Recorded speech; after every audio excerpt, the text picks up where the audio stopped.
He stood on the edge of the crowd, watching the laughter, the handshakes, the ease of conversation. To him, these people might as well have been speaking a different language, one he never quite mastered. Every time he tried to join, he stumbled. His ideas were solid, his intentions sincere. But somehow, people never seemed to remember his name, let alone trust him. And it hurt. That man could be anyone, you, me, all of us, because no matter how independent we think we are, we crave something deeper than success. We crave connection. But somewhere along the way, we were taught that being liked was about being right, being loud, being impressive. We were wrong. Dale Carnegie, decades ago, quietly shattered that illusion. How to win friends and influence people isn't a guide to manipulation. It's an invitation to rediscover what makes people lean in, listen, and trust. And it starts with the simplest of ideas. If you want to change the world around you, change how the world feels when it's around you. Think about it. When someone genuinely remembers your name, asks how you are, and waits for the answer, praises your smallest wins, or lets you speak without interrupting, don't you remember them? Don't you feel safer, warmer, more open? Carnegie's genius was never in giving you tricks. It was showing you truths. Uncomfortable ones. Like this. Most people spend 95% of a conversation thinking about what they'll say next. And if you can learn to stop, to listen, to be truly present, you will already be among the rare few who influence others without saying a word. This is how you win friends. You listen more than you speak. You show sincere appreciation instead of flattery. You ask questions that matter, and you remember. Every human you meet walks around with a sign hanging from their neck that says, "Make me feel important." Ignore that sign and you'll forever fight to be heard. Read it, honor it, and you'll never again be ignored. Carnegie's principles aren't clever slogans.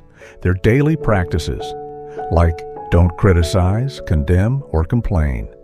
Because doing so may win you the point, but lose you the person. Give honest and sincere appreciation, not to flatter, but to uplift. Arouse in the other person an eager want. Because people act not from logic, but emotion. He tells us stories of business tycoons, political leaders, and everyday people who turned conflicts into collaborations, enemies into allies, all by understanding first.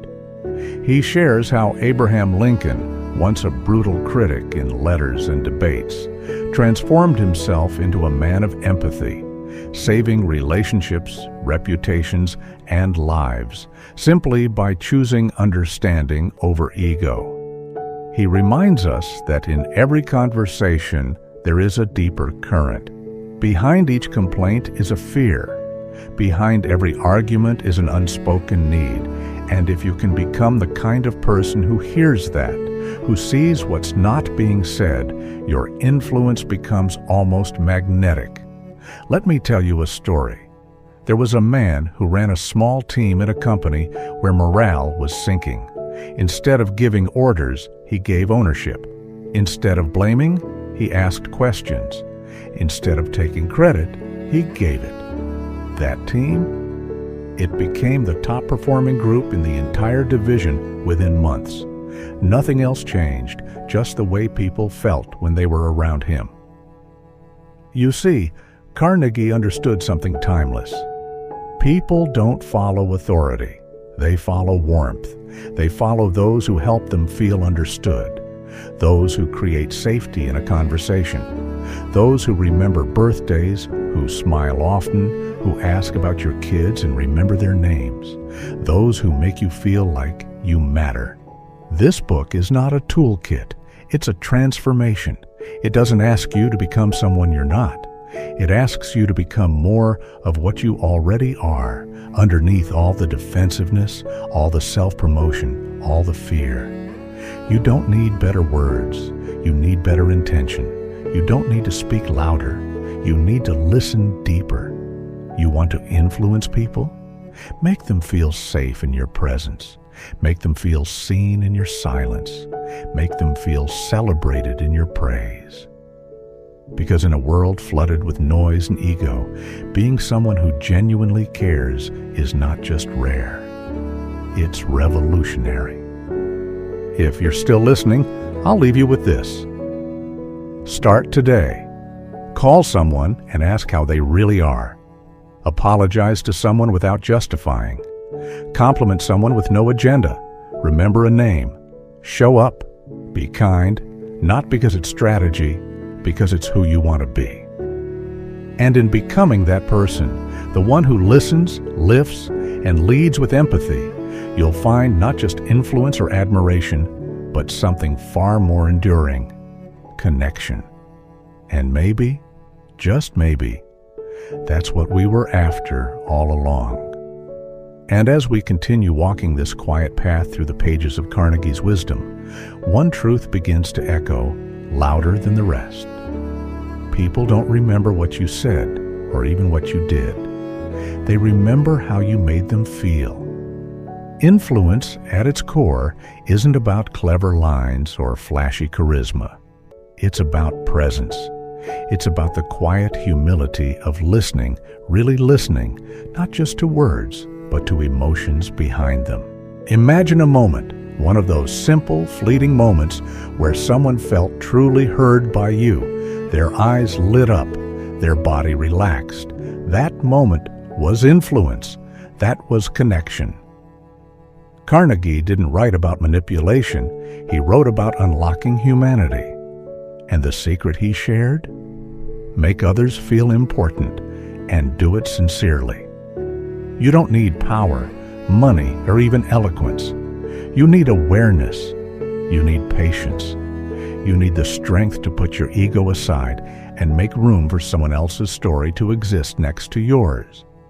The currency of connection is empathy, and it's rare in a world that shouts over itself.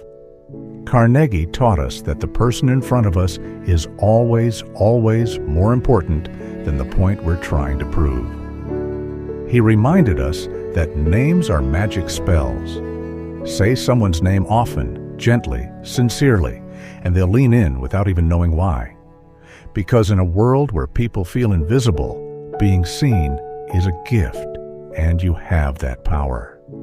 Let me tell you about a quiet man I once knew, soft-spoken, ordinary by most standards, but everyone who left a conversation with him left feeling a little more alive. Not because he dazzled them, but because he asked about their lives, their dreams, their children. He remembered the small things, and that made him unforgettable. He lived Carnegie's teachings without ever quoting them, and people trusted him without ever quite knowing why. This is not just a book, it's a mirror. It holds up our habits, our impulses, our blind spots, and it whispers, "There's a better way." You don't have to control others to earn their respect. You don't have to impress people to matter to them. You just have to care. And if that sounds simple, it's because it is. But it's not easy. In every interaction, you're either lifting someone or letting them fall. There is no neutral. Your words echo longer than you think. The compliments you forget giving, they remember for years. The criticism you toss out carelessly, it might become part of someone's identity. Be careful with your power, because yes, you have it. So what now? Start small. Look someone in the eyes today and offer your full attention. Find one person to appreciate. Out loud. Say their name. Thank them for something they think no one noticed. And watch what happens. Slowly, you become someone people trust, someone people follow, not because you demanded it, but because you inspired it. This isn't manipulation. This is mastery, not of others, but of yourself. And as Carnegie said, you can make more friends in 2 months by being interested in other people than you can in 2 years trying to get people interested in you. The truth is timeless, and if you live it, not just read it, you'll see that influence isn't about power, it's about presence.